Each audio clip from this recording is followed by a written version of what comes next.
கணினி இனிய வணக்கங்கள் அனைவருக்கும்.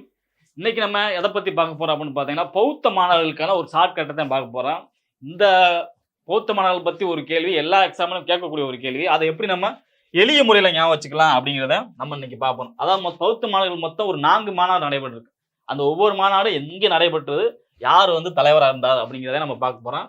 முதல் மாநாடு ராஜகிரகத்திலையும், 2வது மாநாடு வைசாலிலையும், 3வது மாநாடு பாடலிபுத்திரத்திலையும், 4வது மாநாடு காஷ்மீரில் நடைபெற்றிருக்கு. இதை நம்ம எப்படி ஞாபகம் வச்சுக்கலாம்னு பார்த்தீங்கன்னா, அதாவது ராஜா வைசாலியோட பாடிக்கிட்டே காஷ்மீர் போனார் ஞாபகம் வச்சுக்க. ராஜா வைசாலியோட பாடிக்கிட்டே காஷ்மீர் போனார். அப்போ இந்த 4 மாநாடு நமக்கு ஞாபகம் ஆயிடுச்சு. அப்போ ராஜா வைசாலியோட பாடிக்கிட்டே காஷ்மீர் போனார். ராஜான்னா ராஜகிரகம், வைசாலியோடனா வைசாலி, பாடிக்கிட்டேன்னா பாடலிபுத்திரம், காஷ்மீர் போனாருன்னா காஷ்மீர். இதுதான் பௌத்த மாநாடு நடைபெற்ற இடம். இதே தலைவர்கள் நம்ம எப்படி ஞாபகம் வச்சுக்கலாம்டா, அதாவது சத்ரு காலையில அசோகர் கிட்ட கனி கேட்டார் ஞாபகம் வச்சுங்க.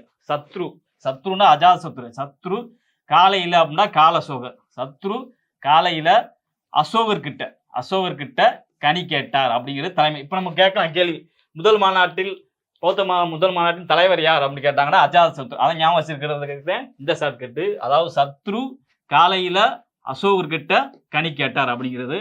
இதே மாநாடுகள் நடைபெற்ற இடத்தை கேட்டாங்கன்னா ராஜா வைசாலியோட பாடிக்கிட்டே காஷ்மீர் போனார் அப்படிங்கிறத இந்த பௌத்த மாநாட்டுக்கான ஷார்ட்கட் பிடிச்சிருந்தா ஒரு லைக் பண்ணுங்க, உங்க மனசுல உள்ளதை கமெண்ட் பண்ணுங்க.